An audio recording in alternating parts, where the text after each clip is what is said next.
quiero hacer una pequeña reseña de cómo va a estar organizado, organizado este curso. En la clase de hoy, la primera clase, lo que vamos a hacer, sobre todo, va a ser de marcar los límites y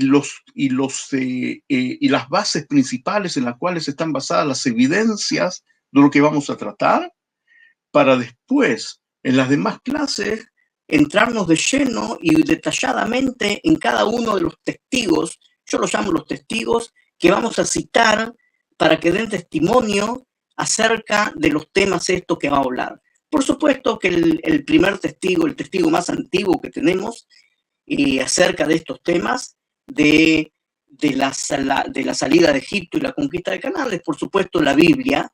Y dentro de la Biblia, sobre todo, no solamente esta historia comienza en el libro de Génesis, pero sobre todo la conquista de Canaán, la entrada a la tierra de Canaán y la conquista está relatada en dos libros de la Biblia, que por supuesto son el libro de Josué y el libro de los jueces. Es cierto que la historia empieza antes y la historia continúa también después en los libros consiguientes, en el libro de Saúl, pero la Biblia hebrea relata estos datos y el relato del vagabundeo en el desierto después de la salida de Egipto y la entrada y la conquista de la tierra de Canaán dieron las bases, como acabamos de decir, a la cultura hebrea y al nacimiento de esta creencia. Esta creencia que está en la base del judaísmo y por continuación también del cristianismo, fue muy vapuleada por la investigación académica, hasta tal punto que hoy en día la situación, como me imagino que muchos de ustedes lo sabrán, la situación hoy en día dentro del mundo académico, con sus posiciones hacia estos relatos, son posiciones que están muy polarizadas. Hay una discusión que coloca a cada una de las escuelas de investigadores en dos polos que piensan totalmente diferente. Y lo que vamos a hacer durante este curso, vamos a exponer dos cosas. Uno, los datos en los cuales se basan las dos escuelas y cuáles son sus posiciones, los pros y los contras que tienen cada uno. Por supuesto que no lograremos llegar a un acuerdo, es imposible, ni llegaremos a detallar todas las investigaciones, pero tenemos el tiempo suficiente para ver, como acabo de decir, los datos en los cuales se basan cada uno y cuáles son sus posiciones. Ahora, hagamos un repaso de muy a grosso modo, muy en general, lo que nos dice el relato bíblico acerca de esta epopeya del pueblo hebreo en sus albores, en su comienzo. Leamos junto la presentación. El relato bíblico dice que la familia fundacional del pueblo hebreo, los patriarcas con sus descendientes, eran nómades, eran familias de nómades que conducían sus rebaños en la tierra de Canaán y deambulaban entre ciudades-estado que estaban en Canaán. Me imagino que todos ustedes conocerán que los patriarcas, cuando recorren la tierra de Canaán, se encuentran con ciudades que son ciudades-estado, es decir, la ciudad de Siquem y la ciudad de Hebrón, donde Abraham compra la cueva para enterrar a sus muertos. Son ciudades independientes, es decir, no estamos hablando en todo este periodo, según la Biblia, ¿sí? Muy en grosso modo, pero según lo que dice la Biblia. Estamos hablando de la tierra de Canaán, en la cual no existe un país llamado Canaán, ni un pueblo, ni un pueblo único llamado los cananeos, sino que existen ciudades-estado en el cual cada ciudad domina toda la zona en la cual está, y entre estos estados hay muchas diferencias y muchas luchas. El segundo punto Según el relato bíblico, muy a grosso modo, sin entrar en detalles, en Egipto, la familia fundacional de los hebreos emigra temporariamente a Egipto en época de sequía. Sucede varias veces. Cada vez que hay una sequía en la época de Canaán, según el relato bíblico, esto sucede de tanto en tanto. Cuando hay sequía, estas tribus nómades se van a la tierra de Egipto para salvar sus vidas y la vida de sus rebaños. Y según el relato bíblico, en Egipto, ellos son esclavizados y obligados a participar en la construcción de dos ciudades, Pitón y Ramsés. Recuerden esos dos nombres. Voy a hacer aquí una pequeña pausa para darles algunos consejos. Yo de tanto en tanto voy a recalcar algunos términos o algunas fechas y les pido que ustedes con un lapicero y un pedazo de papel los anoten o traten de acordárselos y que también tengan a mano la hoja que han recibido, que Ariel les repartió para conllevar la clase de hoy en día, ¿sí? Vaya anotando, cada vez que llegue algo clave, yo lo voy a decir. Ya, este es un punto clave. Según el ethos, según la memoria colectiva de los hebreos, los antepasados de los hebreos fueron forzados a participar en la construcción de dos nuevas ciudades en Egipto, Pitón y Ramsés. Muy importante. Después de un largo periodo de esclavitud, los israelitas logran salir de la esclavitud de Egipto, deambulan por el desierto por un largo periodo, y es en el desierto en donde forjan su fe monoteísta, donde forjan su fe en el Dios único, en el Dios único, solamente en Adonai. Luego, según a grosso modo nuestro relato, estas tribus entran en la tierra de Canaán y la conquistan, combaten contra estas ciudades-estado cananeas y luego de un periodo muy largo de lucha, logran conquistar la tierra. Ese largo periodo conoció victorias y derrotas, hubo altos y hubo bajos, a veces hubo mucho más bajos que altos y a veces más altos que bajos.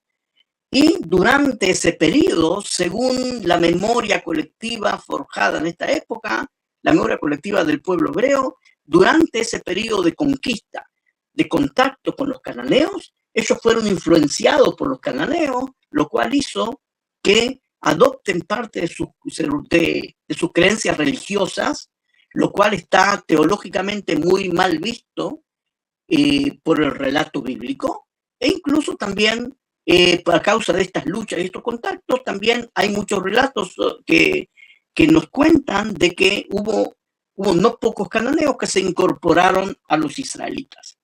Esta es una revisión muy a grosso modo para recordarnos. Y ese va a ser, como dije, el primer testigo de que vamos a llamar a dar testimonio. Ya voy a adelantar, nosotros vamos al testigo bíblico, vamos a dedicarle 2 clases enteras. Lo que acabo de decir ahora es solamente una presentación muy general. Vamos a dedicarle 2 clases enteras en las cuales vamos a ver minuciosamente qué es realmente lo que está escrito en esos libros. Pero desde ya les adelanto que en esa división polar, en esa polarización que existe entre los estudiosos, hay estudiosos que dicen que todo ese relato que acabamos de expresar son leyendas muy bellas, pero están totalmente desconectadas de la realidad. Son cuentos muy lindos, pero que nada de eso sucedió. Todas esas historias fueron escritas siglos después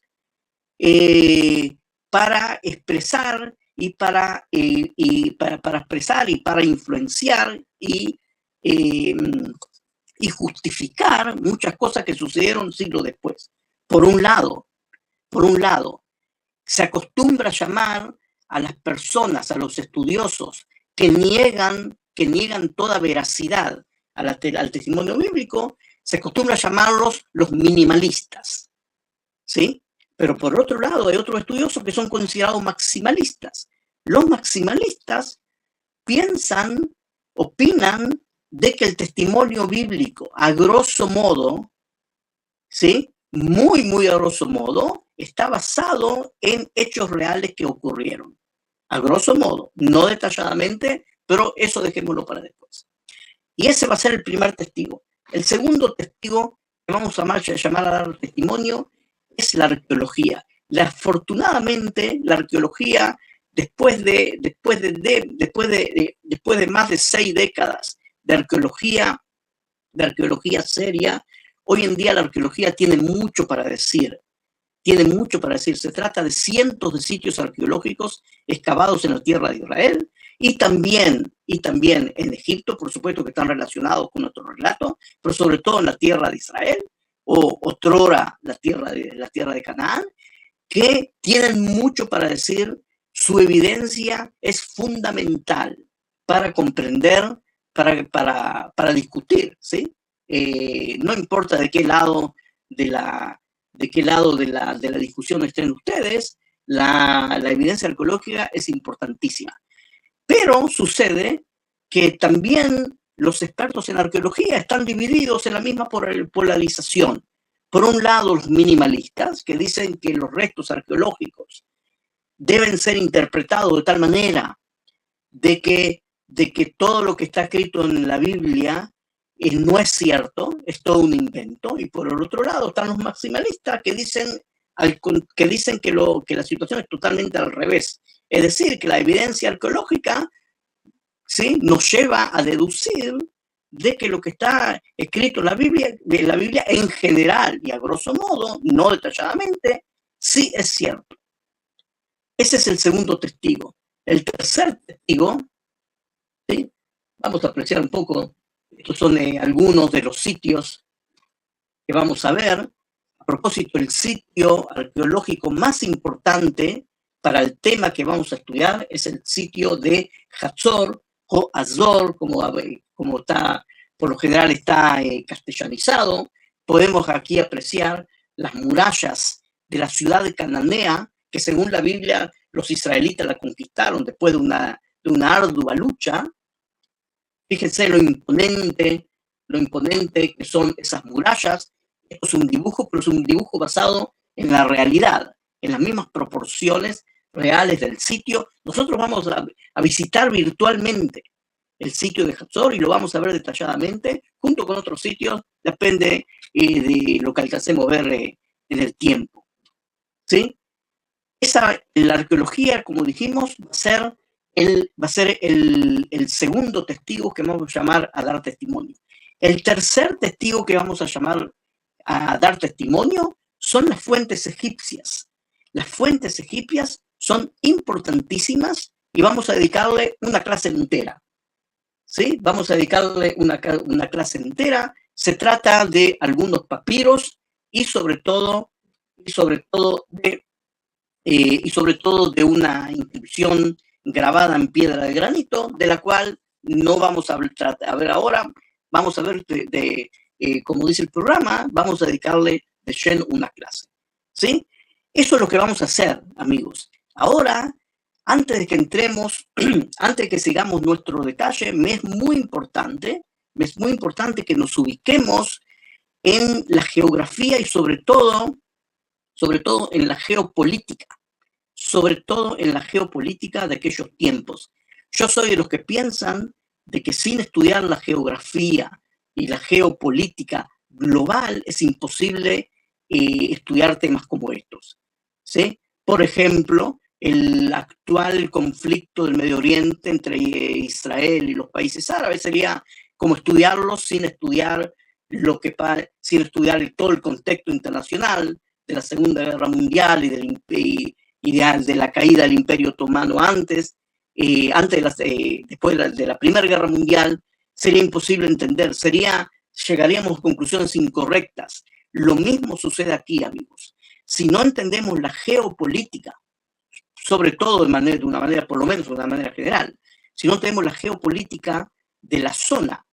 En tal época no corremos el peligro de equivocarnos cuando vamos a analizar los tres testigos que vamos a llamar después.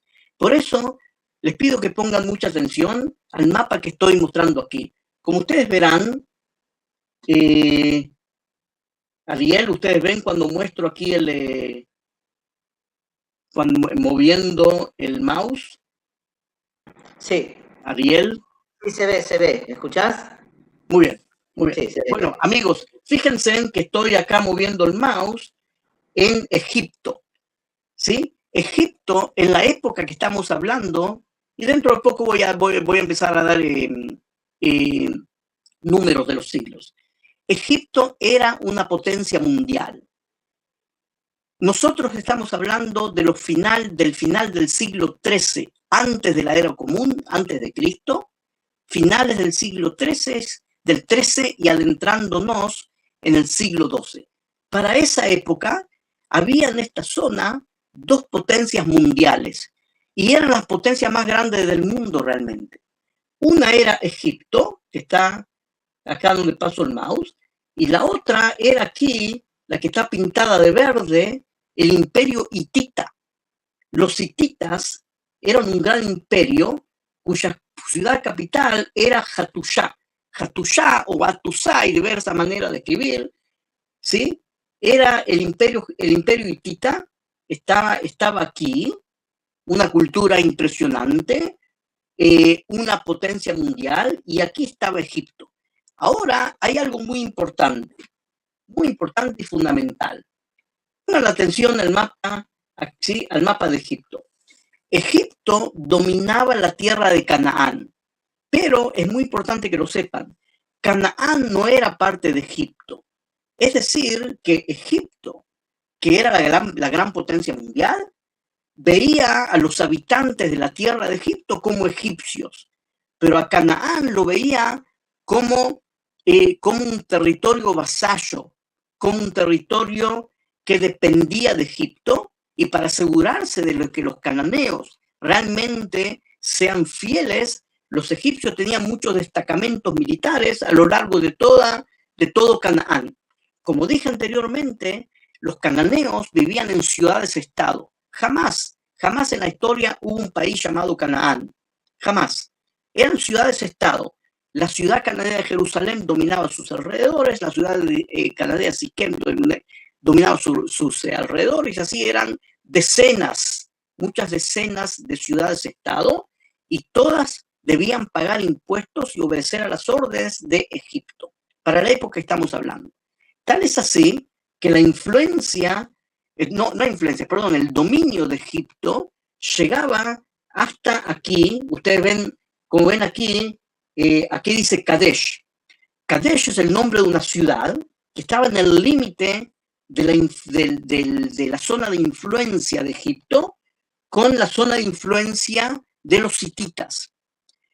Y ahora, eso trajo de que Egipto con Ati es el nombre del país de los hititas, chocaran y luchen para correr la frontera de influencia. Esa era la situación para los siglos XIII y XII antes de nuestra era, y quiero que lo tengan en mente durante todo el curso. Es mucho pedir, tal vez, anótenlo. Es muy importante para conocer el trasfondo de todo lo que vamos a estudiar durante el curso. ¿Sí? Ahora que anotamos esto, vamos a ver cuáles son las evidencias externas a la Biblia de la época en que los israelitas deambularon en el desierto. Para eso vamos a salirnos de esta presentación y vamos a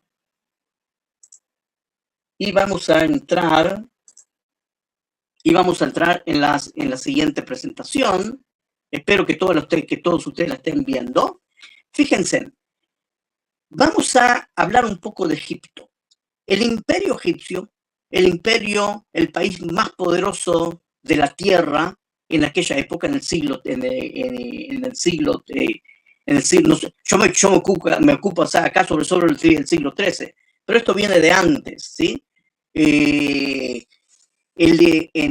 toda esta época se sucedieron diferentes dinastías y estas dinastías fueron numeradas posteriormente, sobre todo en la época helenística, en la época griega, no entraremos en eso, pero la numeración esta es una numeración que la usamos todos.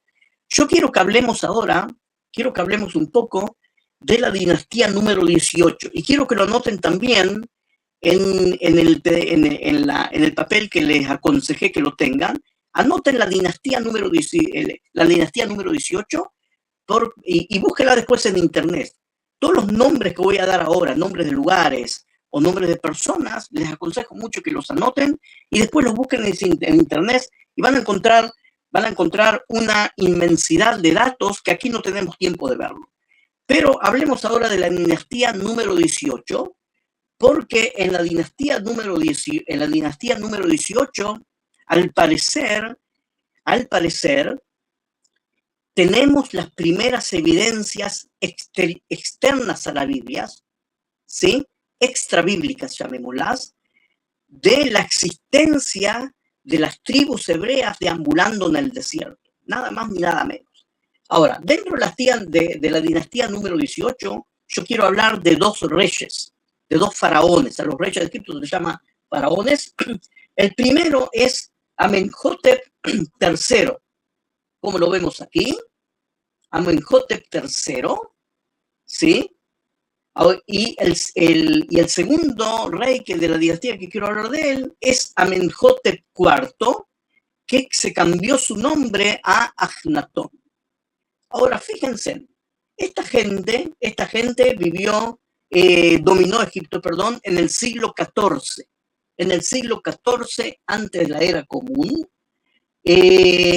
Fíjense, pongan mucho cuidado, amigos, de que el nombre de cada uno de los reyes está a la derecha. Aquí la línea roja ancha, es la época en que reinó Amenhotep III, pero el nombre de él está a la derecha, ¿sí? No se confunda. Los nombres no están sobre la línea de cada rey, sino a la derecha. Es un poco confuso, simplemente hay que acostumbrarse. Ahora volvamos al tema.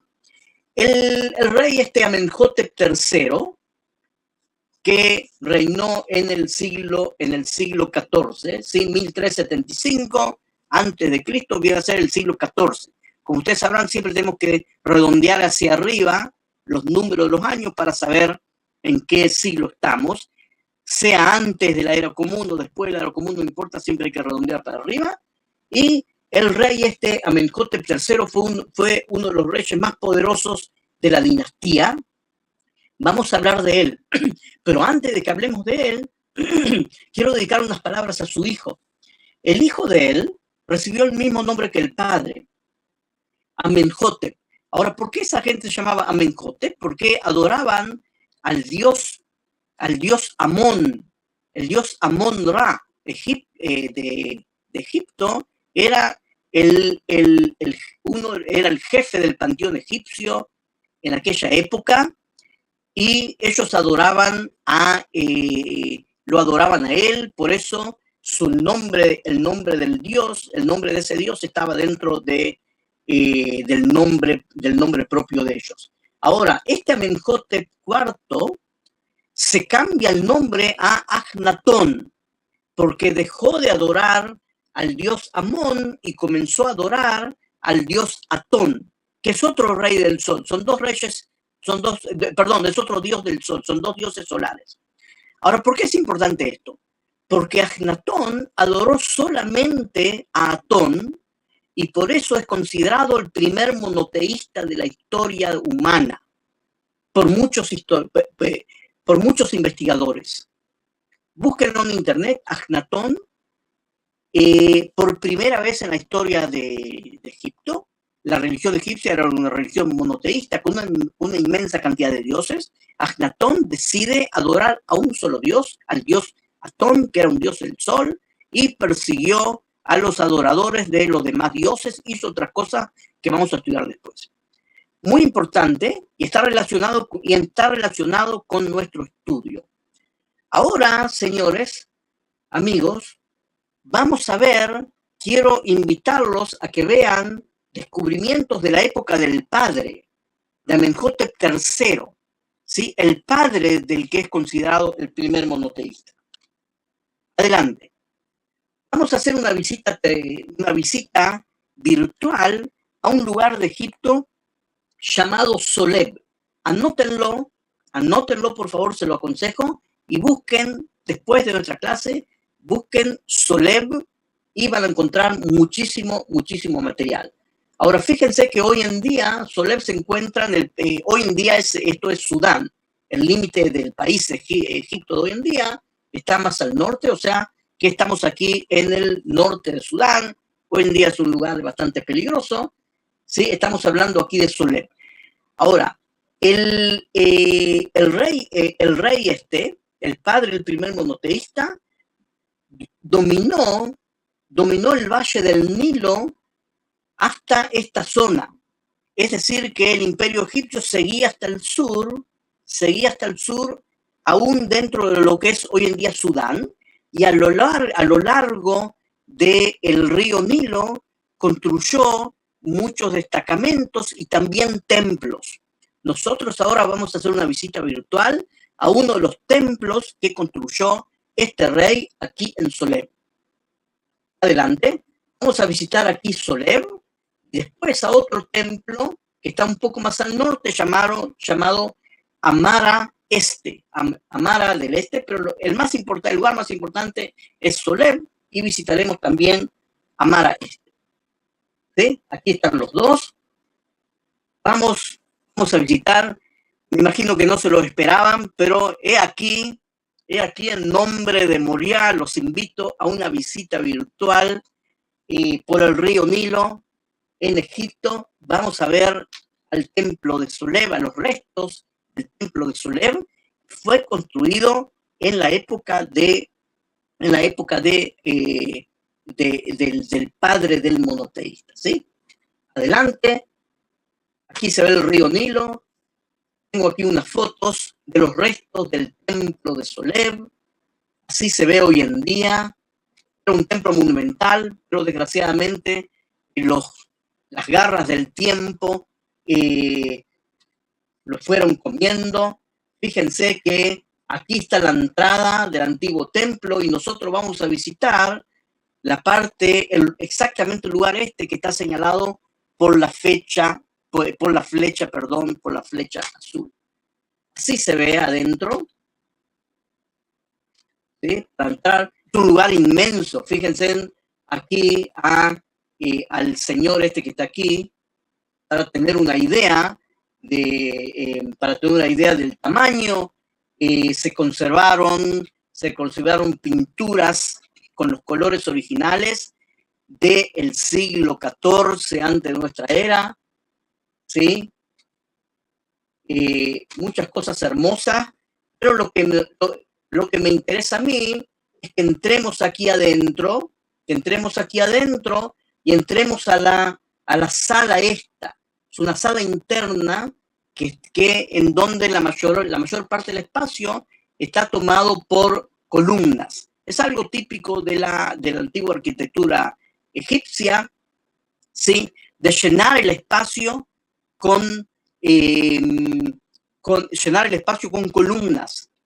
Es algo que impresionaba mucho al visitante. Puede ser que el rey Salomón hizo algo parecido. No es el tema de hoy. En el edificio llamado el Bosque del Líbano, porque el sistema le da un aspecto de un bosque. Las columnas estas parecen árboles de un bosque, ¿sí? Pero no es el tema de hoy. El tema de hoy es, nosotros vamos a entrar aquí y yo quiero que nos concentremos en esta columna. Esta columna que es la columna 4-4. ¿sí? Esa columna que está aquí, vamos directamente a ella. Cuando todo esto estaba construido, las columnas eran altísimas, pero desgraciadamente el lugar, como dije, fue muy desgastado, muy destruido, y a nosotros nos interesa ver esto. Amigos, los antiguos egipcios acostumbraban a detallar las expediciones militares, las expediciones de guerra que hacían, acostumbraban a detallar a los enemigos vencidos escribiendo sus nombres. Los nombres eran escritos, ven aquí esta forma ovular, que por lo general se la llaman los cartuchos, su nombre dado por los soldados de Napoleón cuando conquistaron Egipto, y hasta hoy en día lo usamos. En ese cartucho está escrito en jeroglíficos egipcios el nombre del enemigo vencido, y aquí tenemos la efigie. Esta efigie que vemos aquí es uno de los enemigos vencidos con los brazos atrás de la espalda, atados, amaniatados, y en su cuerpo el nombre que es. ¿Qué significa esto? Esto significa que cuando un visitante entraba en esa sala del templo, veía en cada una de las columnas los nombres de 4 enemigos vencidos, y así todas las columnas llenas de enemigos vencidos por ese faraón. ¿Sí? Ese sistema se adoptó no solo en las columnas, sino también en grandes murales, en las paredes de los templos y de los palacios egipcios. Es una especie de propaganda que hacían los faraones para enorgullecerse de los enemigos que ellos habían vencido. Ese es el sistema. Adelante. ¿Sí? Aquí vemos, por ejemplo, la columna 4-3 con los enemigos, con los enemigos derrotados, los enemigos vencidos. Y esta es la columna que nos interesa a nosotros, la columna 4-4.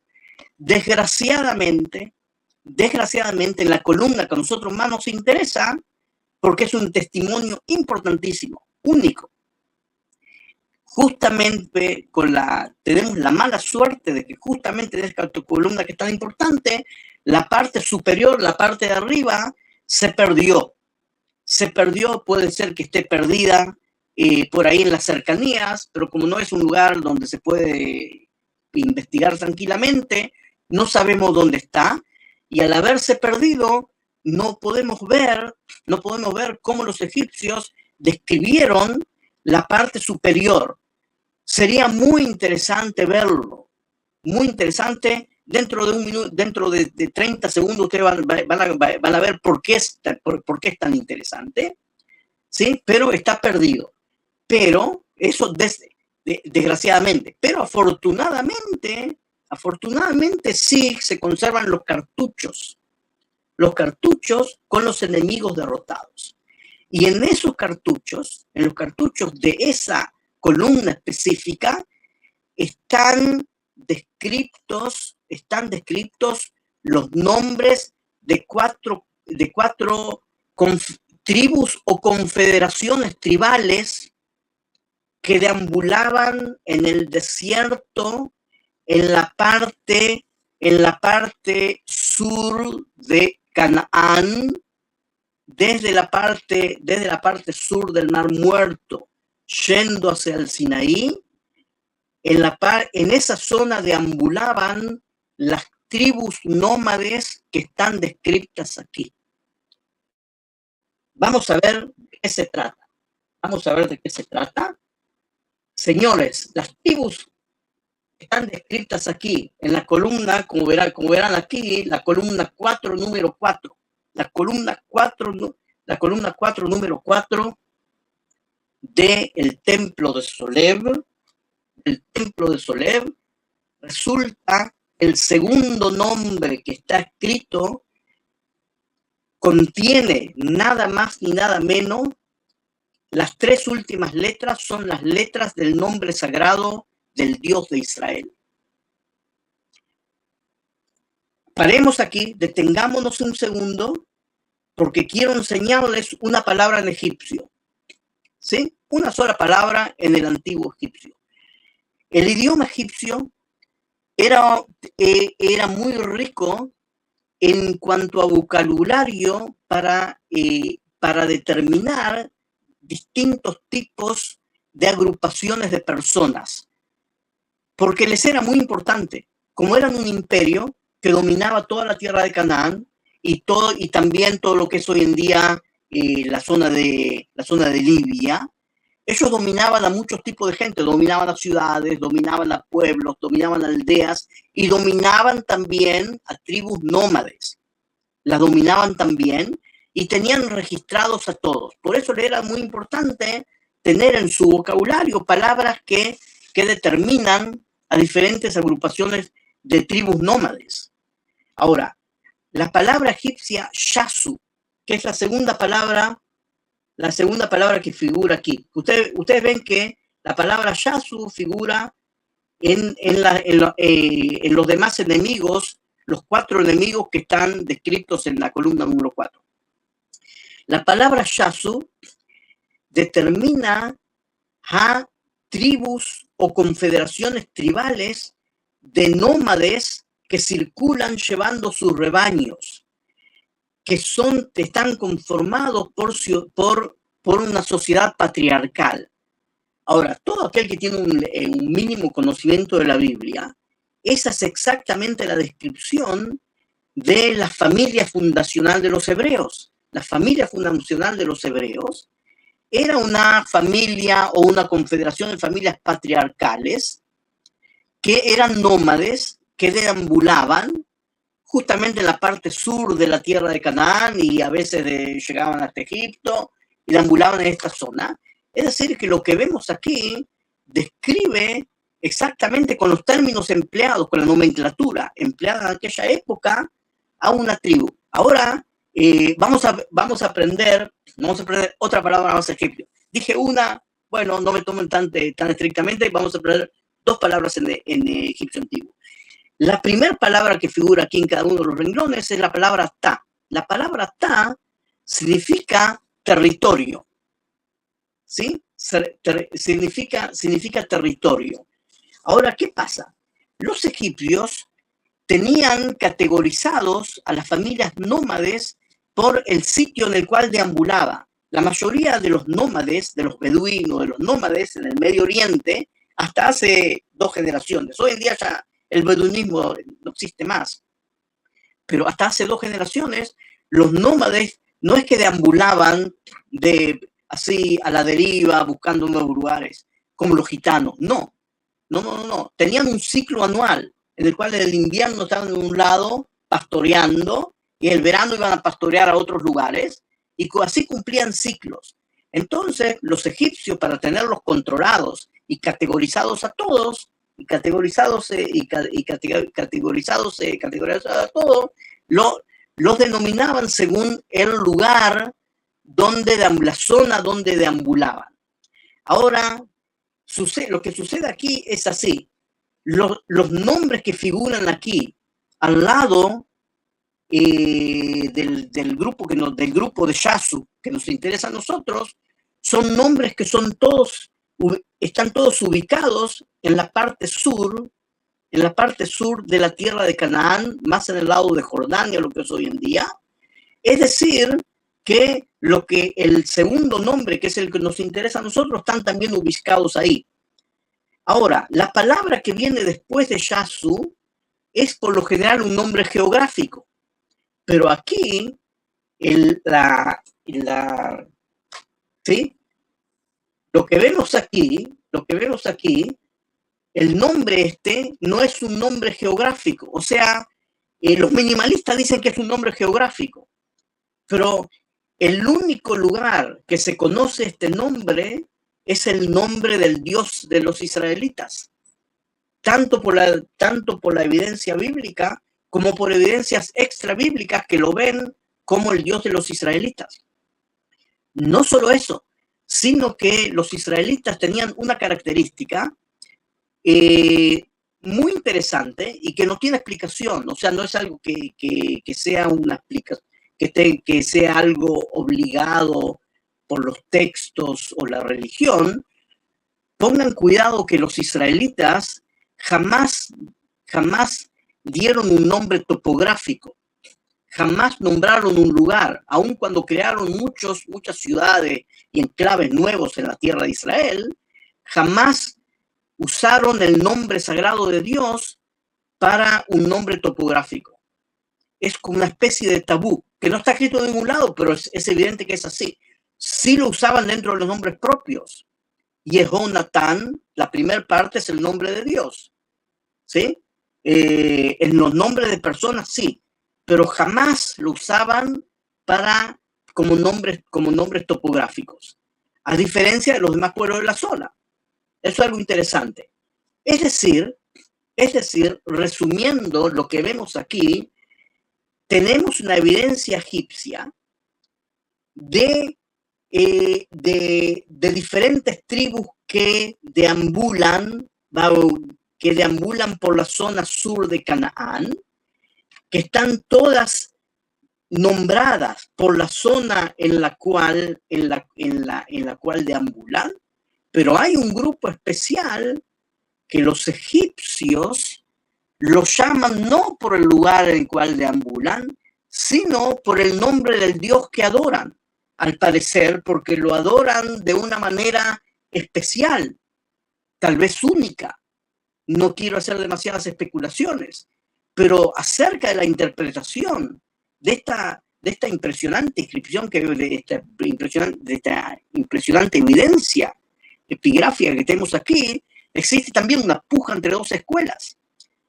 Hay egiptólogos, entre ellos mi maestro, el profesor Shmuel Ahitub, que él, no solo porque es mi maestro, el profesor Ahitub, es un experto mundial en los nombres topográficos de Egipto, ¿sí? Es un estudioso de la Biblia y también un egiptólogo, escribió su doctorado y él llegó a la conclusión, no es el único, ¿sí? No es el único. Kenneth Kitchen, que es el egiptólogo más importante del tiempo presente, piensa que lo que tenemos aquí es la evidencia de una tribu nómade, en el mismo que deambulan de la misma zona que según la Biblia deambulaban los primeros israelitas, y que los egipcios ven en ello como punto identificativo que la adoración especial que sienten hacia su Dios.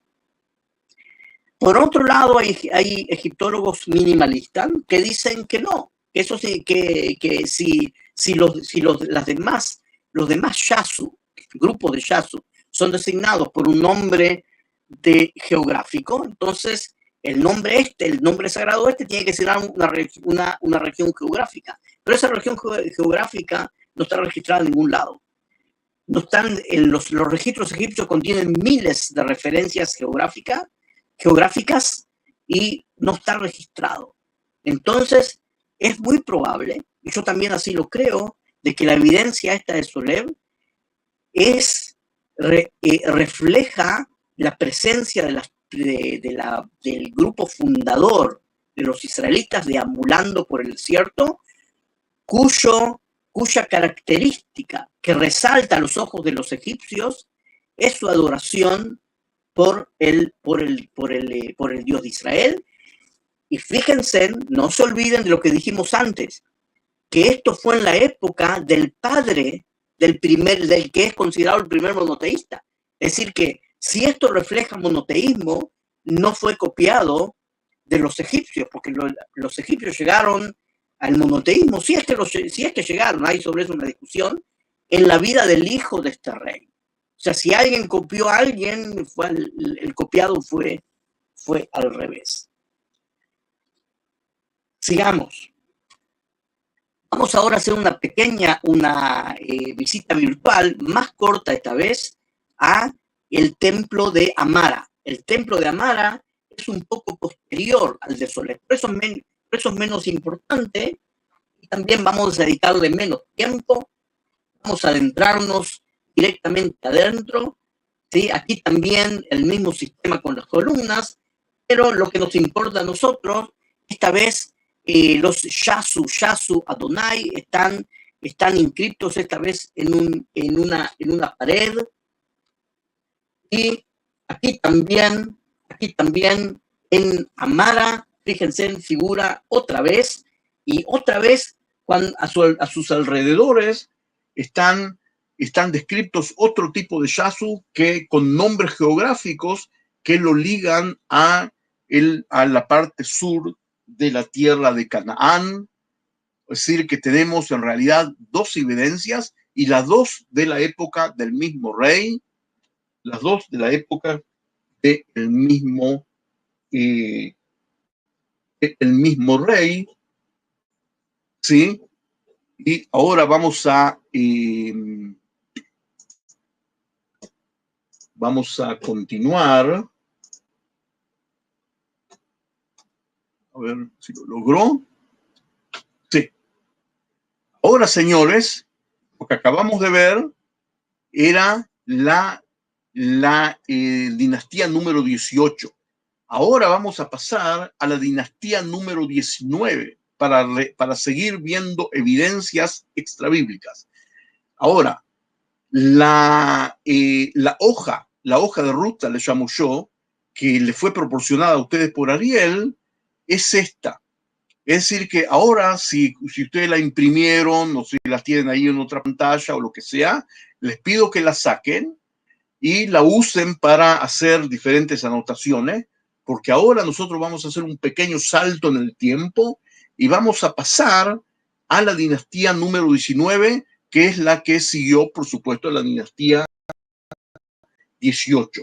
La dinastía 19 es fundamental para comprender, para estudiar, para adentrarnos en detalle a el tema que nos rige en todo este curso, no solo en la clase de hoy, sino en todo el curso.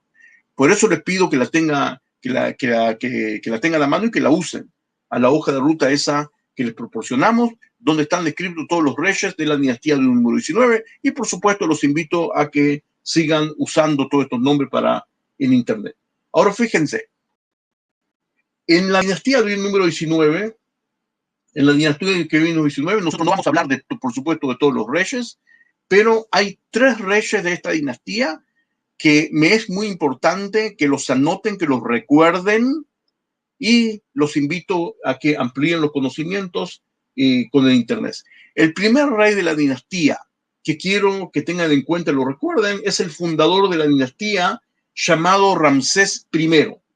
Otra vez, los nombres están escritos a la derecha. Es decir, que Ramsés I no es el de la línea verde, sino el de la pequeña línea azul. Pongan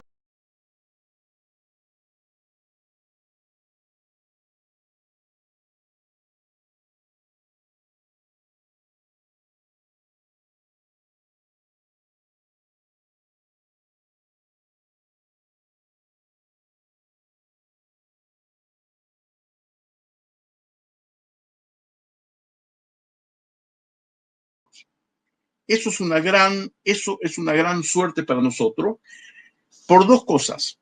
Ramsés I, amigos, fue el primer rey en toda la historia de Egipto que tomó para sí mismo el nombre de Ramsés, por eso se llama primero, ¿sí? Muchas veces los reyes tomaban nombres de reyes de dinastías anteriores, pero él no. Él tomó un nuevo nombre y se llamó Ramsés I. El segundo rey que quiero que tengan en cuenta es Ramsés II. Ramsés II fue el rey, pongan atención en lo que voy a decir, fue el rey más poderoso de toda la historia del Egipto antiguo. Fue una persona longeva que vivió más de 90 años, algo muy raro en aquella época. Gobernó 66 o 67 años. Tal es así que sus primeros 12 hijos murieron antes que él, y cuando él muere, su hijo número 13, Merneptah, lo hereda. Y ese es el tercer rey que está aquí, que gobernó 10 o 11 años, fue el que lo sucedió. Esos son los tres nombres de los tres reyes que vamos a tratar. ¿Sí? Ahora, fijémonos. Según el capítulo primero del libro del Éxodo, un nuevo rey esclaviza a los hebreos y los obliga a construir las ciudades de Pitón y Ramsés. Las ciudades de Pitón y Ramsés fueron construidas por Ramsés I. Fueron construidas por Ramsés I. Y como Ramsés I gobernó solamente 2 o 3 años, eso nos da un fechado magnífico, muy importante. ¿Por qué? Porque los relatos bíblicos de toda esta época, desgraciadamente, no contienen ningún nombre de ningún faraón. Siempre hablan del rey de Egipto, del faraón de Egipto, pero no nos dicen el nombre. Eso es una gran pérdida. No contienen nombre. Al no contener nombre, eso es una causa para muchas disputas, ¿sí? Ahora, pero tenemos dos anclas. Tenemos en toda la historia que vamos a ver durante todo este curso, tenemos dos anclas cronológicas. La primera es la construcción de la ciudad de Pitón y Ramsés. Ramsés es a nombre de él. No puede ser que fue un rey anterior, porque él fue el primero que se llamó con ese nombre y construyó realmente una ciudad a nombre suyo. Esa es la primera ancla. Luego, la Biblia nos habla de que el faraón esclavizador murió. Aconteció que después de muchos años murió el rey de Egipto, en la época, sí, sin decirnos quién fue. O sea, decir que puede ser el mismo Ramsés I, puede ser también Seti I, no lo sabemos. Y, sí, la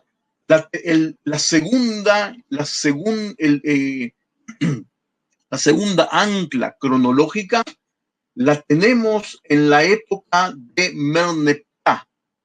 ¿Por qué? Porque en la época de Merneptah, y eso vamos a estudiarlo en detalle en el quinto encuentro, él da testimonio de que las tribus israelitas ya se encuentran en la tierra de Canaán luchando contra los cananeos. Es decir, que aquí tenemos dos anclas. Tenemos un primer ancla que nos da la pauta de cuándo fueron construidas las ciudades, que según la Biblia los hebreos esclavizados participaron en su construcción, y el otro ancla que nos da la pauta de los hebreos ya en la tierra de Canaán combatiendo contra los cananeos. Todos los relatos que están en el medio, si es que son reales, si es que ustedes creen que están basados en hechos reales, tienen que estar comprimidos dentro de estas dos anclas, sí o sí. Según la investigación científica, tienen todos esos hechos, si es que son reales, si es que ustedes pertenecen a la escuela maximalista, tienen que meter dentro de esas dos anclas todos esos hechos. Lo cual quiere decir, por supuesto, que la cantidad de años de los relatos bíblicos son insostenibles. 400 años de esclavitud y los 40 años por el desierto los números son insostenibles, aún para los maximalistas. Eso vamos a hablar detalladamente cuando veamos el testigo bíblico. Pero acuérdense siempre de estas dos anclas. Aquí hay un elemento muy importante que quiero que también aprendamos. Ramsés II, como acabo de decir, fue el rey más poderoso de toda la historia egipcia antigua. Pero hay dos hechos muy importantes que debemos, sí o sí, estamos obligados a aprenderlo para ver el contexto geopolítico de toda la historia que nosotros estuvimos aquí. El primer evento sucedió en el año 1274, antes de nuestra era. En el 1274, el faraón Ramsés II tuvo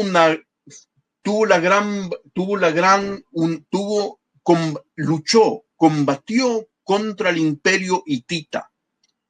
Señores, esa fue la primera guerra mundial, la real guerra mundial, y no la que sucedió en el 1915, 1910. No. La primera guerra mundial fue la conflagración impresionante entre el imperio hitita y el imperio egipcio. Ramsés II, con todo su ejército, subió hacia el norte, pasando por toda la tierra de Canaán, y en la ciudad de Kadesh, que está ahí en el límite de influencia, si se acuerdan del mapa, conflagró con el ejército imperial hitita. De esa conflagración debilitó totalmente a los dos. No hubo un ganador. El faraón salió a duras penas, casi muere en la batalla. Los hititas también tuvieron grandes pérdidas. Los dos perdieron, se debilitaron, hasta el punto que varios años después, en el año 1258, las dos partes concuerdan un acuerdo de paz que se sella con el casamiento real de una princesa hitita con que fue extraída con todo su séquito a Egipto y se casa con el faraón Ramsés II. Pero esta debilitación, amigos, llevó a que desde el 1258 en adelante el imperio egipcio está débil, se debilita, y su fuerza de dominio sobre la tierra de Canaán es baja.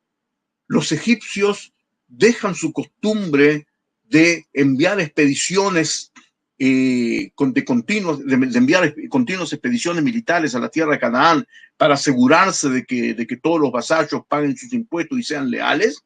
Y la tierra de Canaán, su dominio de la tierra de Canaán se debilita a causa de la gran conflagración esta. Este debilitamiento que sucedió a causa de esa gran conflagración abrió una ventana de oportunidad a las tribus israelitas. Es una ventana única en la historia. Ese tipo de ventanas que se dan una vez en la historia, o se aprovechan o no se aprovechan, y no hay ninguna duda de que las cosas están relacionadas. Cuando hablamos de Ramsés II, señores, tenemos que separar su largo reinado de 67 años en dos partes. La primera parte, donde él fue el rey más poderoso, y la segunda parte, donde él está debilitado. El dominio egipcio en Canaán se debilita hasta tal punto que luego su hijo Merneptah viene en expedición a Canaán para volver a tomar posesión. Y ahí informa de que él ya encuentra a las tribus israelitas dentro de Canaán, tratando y combatiendo con los cananeos, según la evidencia de Merneptah. Fíjense que todo esto nos marca, nos pone dentro de unos límites muy claros en cuanto a la cronología y en cuanto a la sucesión de estos hechos que son tan fundamentales. Como dijimos, según la evidencia bíblica, un nuevo rey fue el que esclavizó a los hebreos y los obligó a construir la ciudad de Pitón y Ramsés. Pusieron sobre ellos comisarios de tributo que lo molestaron con sus cargas, y edificaron para Faraón las ciudades de almacenaje Pitón y Ramsés. Otra evidencia anterior en el Génesis conserva el recuerdo de que fueron 4 generaciones desde la esclavitud, ¿sí? Desde los patriarcas hasta Moisés, fueron 4 generaciones. Pero 4 generaciones, si tomamos en cuenta de que en aquella época la gente engendraba a sus hijos en sus años 20, entonces 4 generaciones son unos 80 años. No según los números que tenemos en la Biblia, sino según la realidad como la conocemos, unos 80 años. Y la verdad es que si consideramos los 2 anclas, eso que acabamos de ver, es más o menos el periodo de tiempo que tenemos ahí. ¿Sí? Aquí tenemos Kadesh, donde vimos, ¿sí? Este es el imperio, el imperio hitita. Como el imperio hitita es menos conocido que el egipcio, quiero tomarme unos 2 o 3 minutos para mostrarles de qué se trata. Porque como verán, desgraciadamente nunca se le da tanta importancia al imperio hitita. El imperio hitita tiene mucho que ver en nuestra historia. Tiene mucho que ver en nuestra historia por lo que acabamos de ver ahora. La capital del imperio hitita, Hattusha, es uno de los sitios arqueológicos más grandes, más imponentes de toda la zona. Está hoy en día en Turquía, por supuesto. El nombre turco es el que está escrito aquí. Boğazkale, búsquenlo. Busquen Hattusha, Boğazkale en internet. Van a ver muchos datos. Así se ve desde lejos. ¿Sí? Esto está reconstruido, pero está reconstruido sobre bases sostenibles, reales. Una de las entradas a la ciudad. Es la capital de un imperio. Es la capital de un imperio. La tierra de los hititas, como está nombrada en la Biblia, es aquí. ¿Sí? Así se ven las cosas, ¿sí? De la ciudad capital. Solamente para entrar un poco en el espíritu de lo que es. Esto, por supuesto, un dibujo moderno, pero basado, así al parecer se veían los hititas y así se veían los carros de combate. Ellos, el tratado de paz que firman los 2 reyes se conservó. Impresionante, se conservó en 2 copias. La copia egipcia, grabada en una de las paredes del templo de Karnak, en el sur de Egipto. Vamos a verlo en las clases siguientes. Y la copia hitita, que se conservó en parte, como está escrita aquí. Una copia de esta copia está expuesta en el edificio de las Naciones Unidas en Nueva York, porque es considerado el primer tratado de paz de 2 potencias mundiales después de una guerra mundial.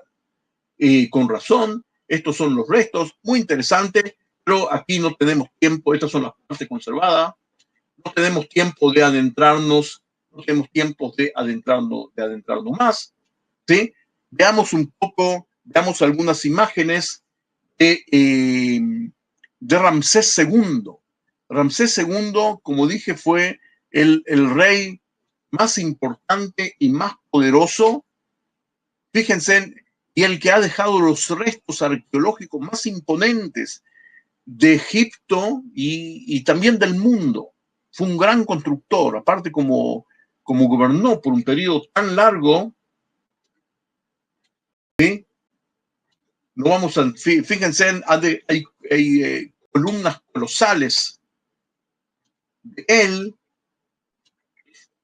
y tenemos también, les pido perdón porque puede sonar o verse un poco macábrico, pero ¿qué vamos a hacer? Es parte de la historia.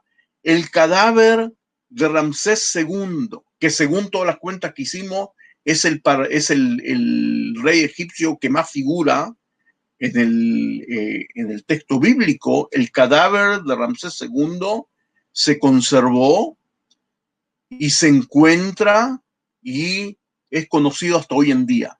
Increíblemente, señores, increíblemente. Hasta el cabello ese es el cabello original de él. Era pelirrojo. Medía 1,75 m de alto, murió después de los 90 años. Ramsés II. Señores, adelante. ¿Sí? Uno es el de... Voy a pasar rápido aquí por la falta de tiempo. Abu Simbel, uno de los lugares arqueológicos más importantes, más impresionantes de Egipto, también todo construido por Ramsés II, ¿sí? Fue desarmado y construido otra vez para construir para construir Asuán. Tenemos evidencias en colores originales de la época de Ramsés II. Aquí es de una de sus esposas, su esposa principal, la reina Nefertari. Se veía así. Estas pinturas son originales. Y las sandalias de la reina, ¿sí? Y desgraciadamente muy mal conservado.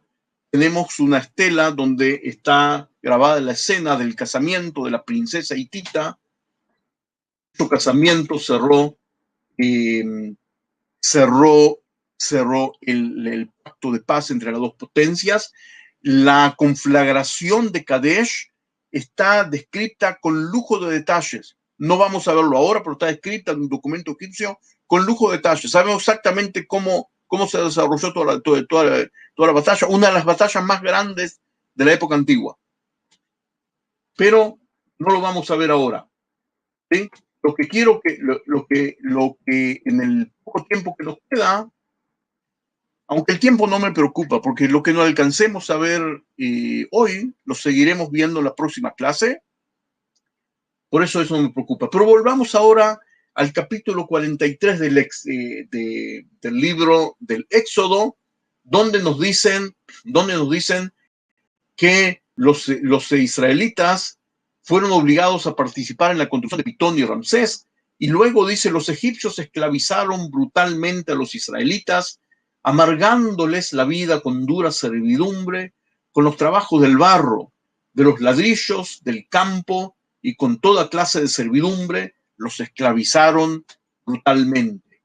Tenemos, señores, muchos vestigios egipcios de donde se ven prisioneros y esclavos venidos de la tierra de Canaán. No precisamente israelitas, pero las evidencias estas nos muestran cómo se veían estas gentes, y también es muy importante para que recordemos que tipológicamente el relato bíblico encaja muy bien, tipológicamente, ¿sí? Encaja muy bien con lo que se acostumbraba del Imperio Egipcio. El Imperio Egipcio se acostumbraba a agarrar a estas tribus de Yasu, como lo llamaban ellos, que venían ahí para saciar su hambre, y los esclavizaban. Los esclavizaban y los obligaban a hacer trabajos pesados, ¿sí? Como vemos aquí vemos un egipcio llevando a esta persona es un cananeo. Vamos a visitar, Ariel, ¿de cuánto tiempo más puedo disponer? ¿O me está permitido? Ahí está. Yo creo que estamos bien. Podés, no sé, si 10, 15 minutos, ¿te parece bien para terminar?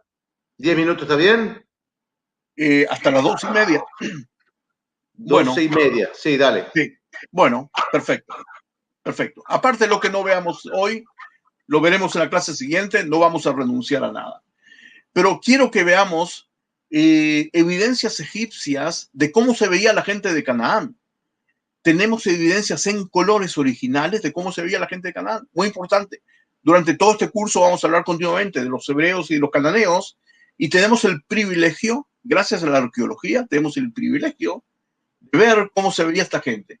Vamos a hacer una muy, muy corta visita a un lugar llamado Bani Hassan.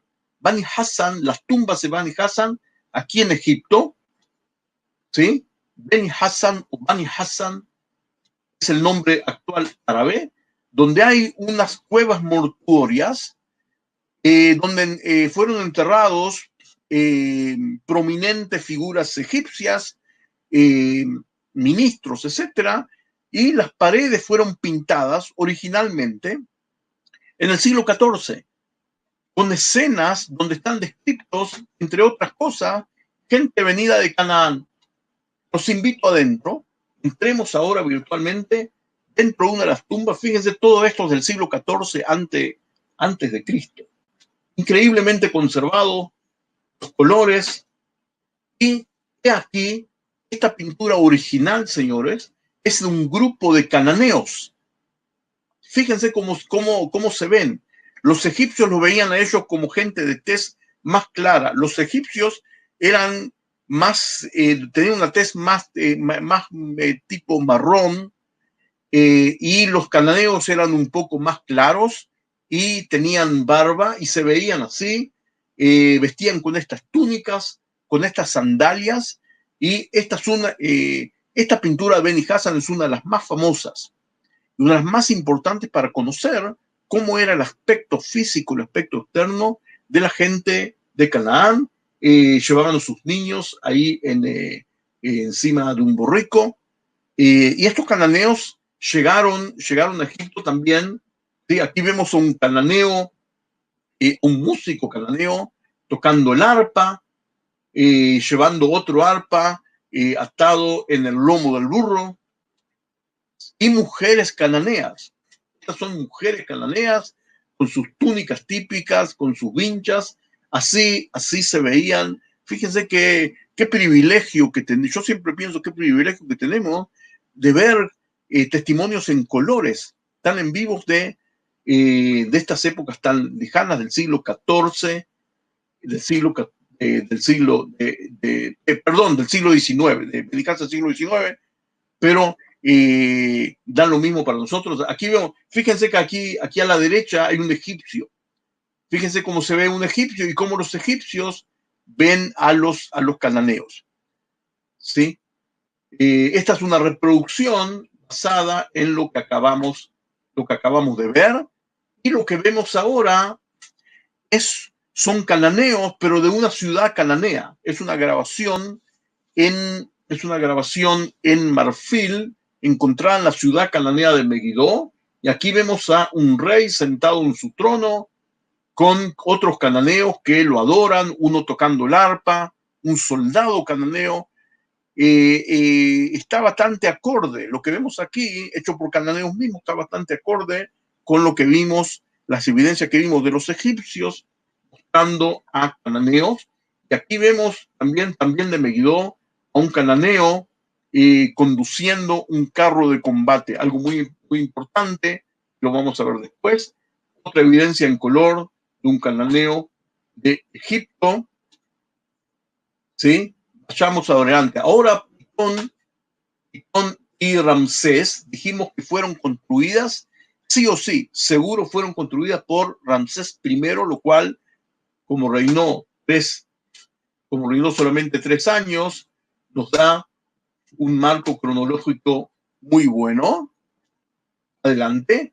Ahora, quiero que veamos juntos las ciudades, estas dos ciudades, Pitón y Ramsés. Pitón y Ramsés, de acuerdo a la gran mayoría, estimo al 90% de los egiptólogos, las ciudades de Pitón y Ramsés fueron ubicadas. La ciudad, esta parte, ven que aquí dice, aquí estamos, por supuesto, estamos viendo el delta del Nilo. El delta del Nilo que se vuelca hacia el mar Mediterráneo. Aquí en la parte este del delta del Nilo está la tierra de Goshen, y en la tierra de Goshen, nombrada en la Biblia, la ciudad que está aquí con un círculo azul es un sitio arqueológico llamado Tel Mashuta. Tel el Mashuta es el nombre árabe actual y está identificada por el 90% de los egiptólogos como la ciudad de Pitón.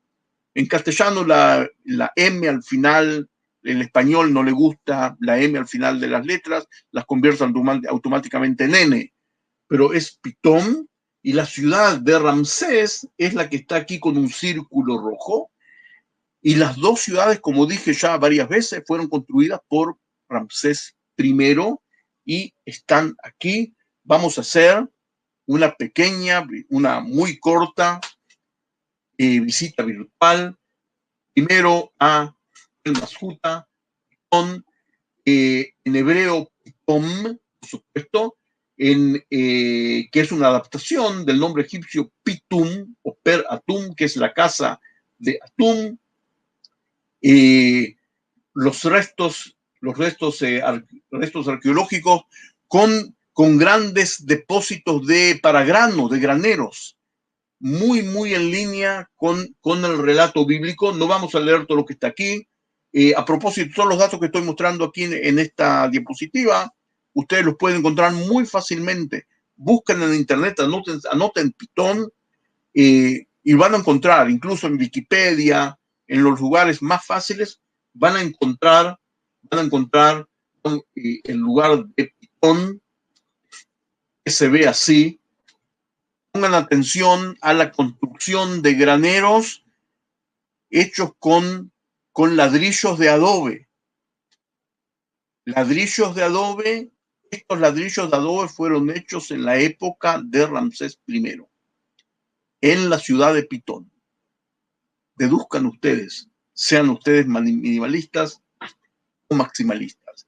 Vamos a ver el segundo lugar, la ciudad de Ramsés, hoy en día conocida, el nombre árabe actual es Tel Adaba, ¿sí? La ciudad de Ramsés, en hebreo Ramsés, castellanizado a Ramsés, viene del egipcio, por supuesto, Pi Ramsés, que quiere decir la casa de dominio de Ramsés, escrito así en jeroglífico, ¿sí? Y leamos junto lo que está escrito aquí en roja. Pudo haber sido fundada originalmente por Ramsés I. Está al lado de la ciudad de Avaris.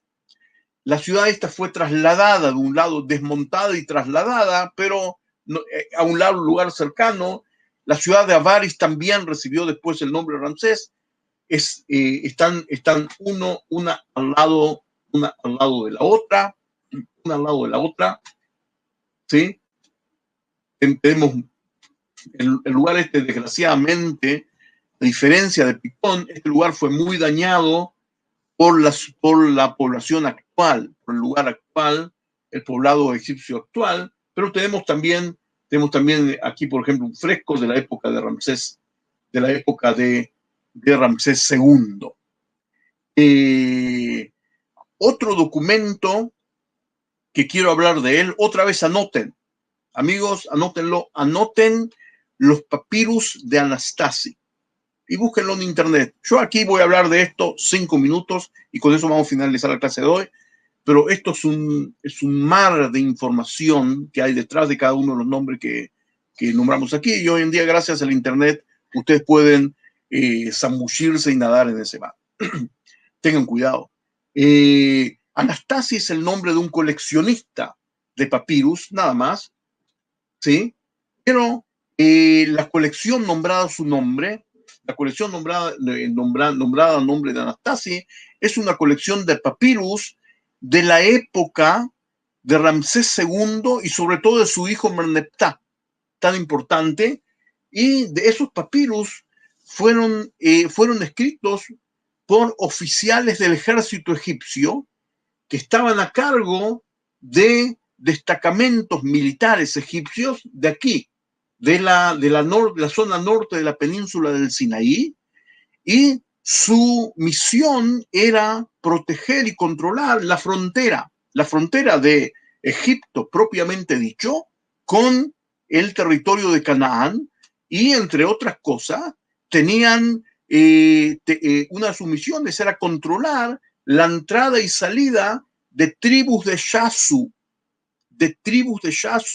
que deambulando de la tierra de Canaán, muchas veces, sobre todo en épocas de sequía, pidiendo permiso entrar para Egipto y también cuidando de que luego no se escapen cuando eran esclavizados.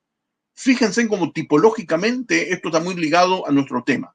Tipológicamente, en los papiros de Anastasi, quiero aclararlo, no están nombrados los israelitas, para nada, pero tipológicamente tratan de los mismos temas que tratamos aquí y son documentos auténticos de esa época. Así se ven los papiros. Hoy en día se están depositados en diferentes museos del mundo. ¿Sí? Nosotros vamos a leer solamente 2 frases del papiro Anastasi número 6. El papiro de Anastasi número 6, aparte, todo lo que está escrito aquí es muy fehaciente, porque no son escritos hechos para propaganda como hacían los reyes, no, sino que los oficiales, el jefe de un destacamento, tenía que escribir todos los días qué es lo que había hecho para pasarlo a sus jefes, y eran datos fehacientes, datos reales de lo que ellos hacían. En la información, el papiro de Anastasi 6 es muy largo, pero nosotros vamos aquí a leer solamente 2 frases, nada más. En el papiro Anastasi número 6, el jefe de destacamento, ahí en el norte de la provincia del Sinaí, en uno de los lugares identificado por muchos como una de las rutas de salida de los israelitas, este hombre dice así: estoy realizando como corresponde y con firmeza la tarea que me fue adjudicada. Hemos finalizado de permitir a los clanes de Yasu de la zona de Edom. Señores, la zona de Edom es la misma zona donde deambulaban los Yasu Adonai, esos que vimos en Soler. Y este oficial egipcio dice que él permitió, controlándolos y anotándolos, a toda una tribu de Yasu entrar a la zona del delta. ¿Sí? Hemos finalizado de permitir a los clanes familiares Yasu de Dumea, de la tierra de Edom, pasar la fortaleza Merneptah y otra fortaleza hacia los piletones de Pitón, para que revivan ellos mismos y sus rebaños. Exactamente, tipológicamente, exactamente como las tribus hebreas. En época de sequía, va en Egipto para no perecer de hambre y de sed, ellos y sus rebaños. Tipológicamente, cuando uno lee el papiro Anastasi número 6, he escuchado muchos profesores que dicen: si uno cambiase aquí los nombres con los hijos de Jacob, es prácticamente lo mismo. Y aquí está escrito por un oficial de aquella época. Muchas gracias